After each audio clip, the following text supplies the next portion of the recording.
kind of animals are you up against? I have to say we have a lot of elk. We also have a lot of deer. They ate my garden 3 times last year. If anybody has any remedies for that, I have a very short fence, which has not been very successful. They literally push it over. I have considered all kinds of other fencing ideas. I don't really want to block my beautiful view though, and I'm not very fond of the whole idea of putting up some massive non-see-through fence. I am off-grid, so you know, an electric fence would take a little bit of power away from my system. Elk are the biggest thing. They literally can destroy everything in just a matter of hours. Elk are big, huge animals that live here. They ate a prized tomato. Actually, all of the tomatoes. There's no tomatoes. They ate all the tops off of the Swiss chard. They didn't touch the squash, although you can see evidence that they took a shortcut through there. They pulled up a couple of carrots, but they had mercy and decimated the beans. They also decimated the beets. The beets are like all the tops are gone, some pulled out. But they like zinnias. I had no idea anything like zinnias, but they have eaten all of the tops. It's frustrating. There are still a few standing, as you can see. I think that the trellis was knocked over by them. It's frustrating. Every time I get ready to harvest, then they come and yank things out, pull the pea tops. You could be sleeping, wake up, and then it's all gone. The tops of everything, even zinnias and calendula. Garlic is okay so far. I am considering doing a lot of cold frames because I think that will help to keep the animals away. You know, and close them up at night. Try to protect things like the lettuce, the Swiss chard, and beet tops. All of those things were just devastated last year. And I'm not talking just 1 or 2 elk. I'm talking a herd of 30, you know, 30 elk will come in.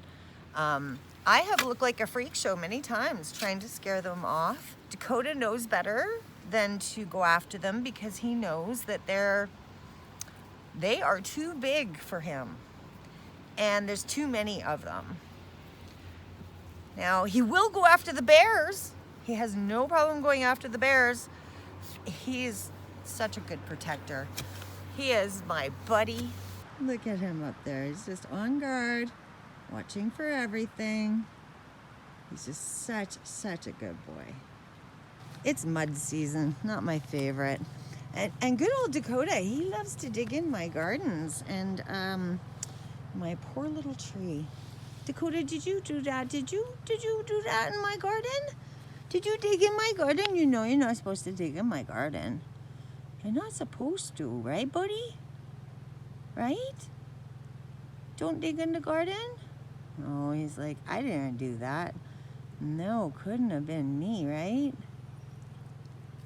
Yeah, wasn't you? No, wasn't you? Wasn't you that dug in the garden?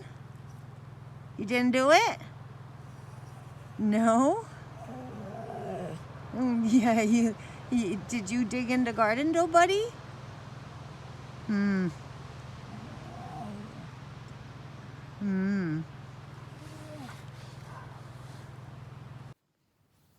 Dakota has a little house that he utilizes in the wintertime, but he isn't as fond of being in it during the spring and summer months because it's too hot. So I think I may put all of my tomatoes in there because they literally would take the tomatoes off, munch half of them, and then throw them on the ground. They really destroyed everything. And I have to find a way to work around that. So I'm thinking peppers and tomatoes in a greenhouse, cold frames for a lot of other things. There are some things they don't like. They don't like lavender. They don't seem to like bee balm. What else don't they like? They don't like Virginia creeper. They ate my rose tops even. So, you know, makes it really hard when you're a gardener to do all of this work and then just have it devastated by animals. I'm really hoping that we can live together happily.